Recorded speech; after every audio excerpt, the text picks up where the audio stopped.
ప్రతి ఒక్కరికి జీవితంలో ఒక కళ ఉంటుంది. చాలామందికి అది కలగానే మిగిలిపోతుంది. ఎందుకంటే వాళ్ళు మొదటి ప్రయత్నంలోనే ఆగిపోతున్నారు. కలలు కనడానికి బాగానే ఉంటాయి. నేను అది సాధిస్తాను, ఇది సాధిస్తాను అనుకోవడానికి బాగానే ఉంటుంది. అదే కళ నెరవేర్చుకోవడం అంత సులభం కాదు. ఒకటి గుర్తుంచుకో, నీ కళ కోసం నువ్వే ప్రతి క్షణం కష్టపడాలి. నువ్వు ఒక ప్రయత్నం మొదలుపెట్టావు, కానీ ఆ పని ప్రయత్నంలోనే ఉండిపోవడానికి కారణం ఎవరు? అది నువ్వే. ఏదో ఒక సమస్య వచ్చిందని ఆ ప్రయత్నం ఆపేస్తే నీ కళ కలగానే మిగిలిపోతుంది.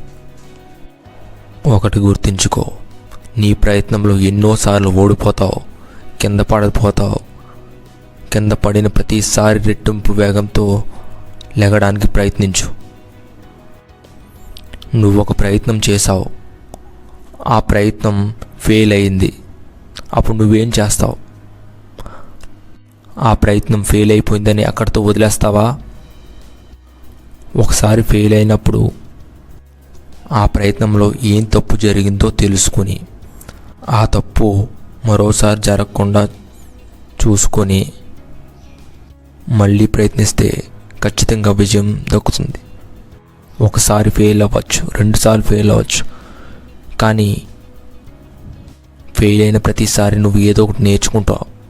నేర్చుకున్న ప్రతిసారి నీ యొక్క తర్వాత ప్రయత్నంలో ఆ తప్పు చెయ్యవు. అలా ఏదో ఒక ప్రయత్నంలో నువ్వు ఖచ్చితంగా విజయం సాధిస్తావు. ఒకటే నమ్ము, నువ్వు అనుకుంటే సాధించలేనిదంటూ ఏమీ లేదు. ఈ ప్రపంచంలో ఎవరూ గొప్పవారు కాదు, వారు సరైన ప్రయత్నం చేస్తున్నారు. నువ్వు మాత్రం మన వల్ల ఏం జరుగుతుందిలే అని ఇలా ఉండిపోతున్నావు. ఈ ప్రపంచంలో సక్సెస్ అయిన ప్రతి ఒక్కరిని సక్సెస్ఫుల్ పీపుల్ కింద చూస్తాం, కానీ వారు ఎన్నోసార్లు ఫెయిల్ అయ్యి జీరోగా మారి అందరి నుంచి ఎన్నో అవమానాలు పొంది కూడా ప్రయత్నం ఆపకుండా నిరంతర ప్రయత్నం చేస్తూ తనను తాను మార్చుకుంటూ ఒక సక్సెస్ఫుల్ పర్సన్గా మన ముందు ఉన్నారు. నువ్వు ఒకసారి సక్సెస్ అయితే అందరూ నీ సక్సెస్నే చూస్తారు. ఆ సక్సెస్ వెనుక నువ్వు ఎంత పెయిన్ అనుభవించావో ఎవరికీ తెలియదు.